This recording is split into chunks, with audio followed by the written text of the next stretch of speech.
Beshem Hashem Naaseh Ve Natzliach, nous poursuivons aujourd'hui notre étude des textes du Nach et de l'histoire juive avec l'histoire d'un jugement qui se prouve juste. Un homme riche, propriétaire de champs, de vignes, de vergers et d'innombrables biens, habitait à Jérusalem. Son fils unique, dévoué et intelligent, le secondait dans ses affaires. Un jour, celui-ci voyagea au loin à l'étranger et s'absenta longtemps de la maison. Lorsque des mois passèrent et qu'il n'était pas encore revenu, le vieux père appela son serviteur, Cosbi, et lui dit « Je sens que ma fin est proche et mon fils est à l'étranger. Je te charge donc de surveiller mes biens, de diriger mes affaires jusqu'à son retour. » Le serviteur consentit, mais demanda d'ordonner à tous les membres de la famille et à tous les domestiques de lui obéir fidèlement. Le riche suivit son conseil. Peu de temps après, il mourut, et tous ses biens furent confiés au serviteur. Celui-ci s'habitua vite à avoir tout sous sa direction. Il se plaisait à son nouveau rôle et convoitait l'immense fortune de son maître. Il rendit la vie si amère aux membres de la famille du défunt qu'ils finirent tous par quitter la maison.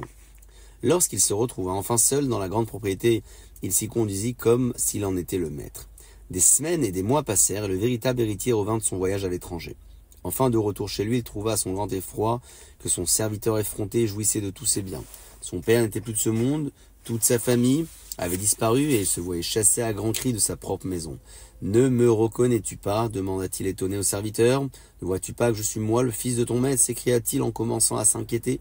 Il reçut une réplique violente. « Que me veux-tu? Qui es-tu donc? Je ne te connais pas. D'où sors-tu? Tu es le fils du propriétaire de cette maison. Que sont donc ces mensonges? Va-t'en d'ici de suite avant qu'il ne t'arrive malheur » lui cria le serviteur en levant son bâton et en chassant le malheureux fils qui s'en fut le cœur brisé. L'homme ne renonça pas à son héritage pour autant, il se rendit au palais du roi David et lui raconta ce qui lui était arrivé. Lorsque le roi fit appeler Cosbi pour répondre aux accusations, celui-ci prétendit « Je suis le fils du riche propriétaire, cet homme est un étranger que je ne connais pas, je n'ai jamais vu de ma vie. »« C'est un mensonge » s'écria le fils, « c'est moi le fils et l'héritier de tous ces biens. » Lui n'est qu'un serviteur qui travaille chez nous. Il s'est emparé de tout mon héritage par ruse et en mon absence. Après avoir entendu les deux parties, le roi ordonna que chacun amène ses témoins. Ils partirent tous deux en chercher. Cosbi prit deux de ses serviteurs qui étaient de mauvaise foi comme lui. Ceux-ci certifièrent qu'il était le fils du riche défunt. Quant au fils lui-même, il ne trouva pas de témoins. Comme il avait souvent été loin de la maison, les amis de son père ne se souvenaient plus de lui. Le cœur brisé, au bord du désespoir, le fils revint au palais et annonça au roi que personne ne pouvait témoigner pour lui. Le roi, ne sachant qui disait vrai, repoussa le jugement à plus tard. Shlomo, le fils du roi, qui était alors encore jeune, mais déjà connu pour son intelligence, entendit leur cas et demanda à son père « Permets-moi de les juger, ô mon père ». David consentit en disant « Je suis prêt à entendre ta décision, mon fils, qu'Hachem t'aide à faire la justice. » Les deux parties se présentèrent devant le jeune prince, qui leur dit « Chacun de vous prétend qu'il est le fils du riche, mais l'un de vous ment. Suivez mon conseil pour prouver qu'il dit vrai. Allez à la tombe du défunt, prenez un os et apportez-moi un morceau. Je pourrai vous dire alors qui est le fils et qui est le menteur. » Les deux partirent aussitôt à la tombe du riche propriétaire. Shlomo les fit suivre en secret par 3 hommes pour voir entendre ce qui se passerait. Le fils et le serviteur arrivèrent tous deux devant la tombeau.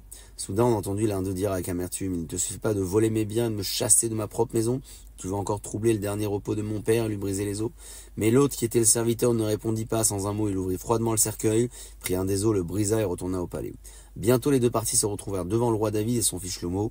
L'un d'eux se présenta avec un os brisé, l'autre vint les mains vides. « Où est ton os » demanda Shlomo à celui qui n'avait rien. « J'en ai pas pris » répondit celui-ci. « Pour rien au monde, je ne profanerai la tombe de mon père. Je préfère rester sans toit et sans un sou plutôt que de commettre un sacrilège pareil, » dit-il d'un ton décidé. Ces mots ne laissèrent plus de doute à Shlomo. Il savait à présent parfaitement qui était le véritable fils. Et pour le prouver à toute l'assemblée, il demanda au garde du roi « Appelez ici un médecin pour faire une prise de sang. » L'ordre fut exécuté. Shlomo fit prendre un peu de sang des deux parties, puis il donna ordre de tremper l'os dans le sang du serviteur. L'os resta blanc, bien que le sang fût rouge vif. Mais lorsqu'on mit l'os dans le sang du fils, à l'étonnement de tous, il devint rouge à l'instant. « Voyez-vous qui est le véritable fils et qui est le serviteur » déclara Shlomo devant toute son assistance. L'os ne s'est imprégné que du sang qui lui était proche. Cosbi sortit du jugement recouvert de honte. Il tremblait devant la punition qui l'attendait. Et le fils demanda grâce pour lui s'il promettait de rechercher tous les membres de sa famille qui l'avaient chassé. Dès qu'ils furent tous à nouveau réunis dans leur propriété, le jeune maître donna au serviteur de l'argent et des fruits de son verger, puis il les renvoya. C'est ainsi, grâce au jeune Shlomo, que la fortune du riche revint à son réel héritier et tout le pays ne cessa de louer le prince pour sa grande sagesse. Ainsi s'achève la seconde histoire qui révèle la sagesse du roi Shlomo. Baruch Adonai Le'olam, Amen ve Amen.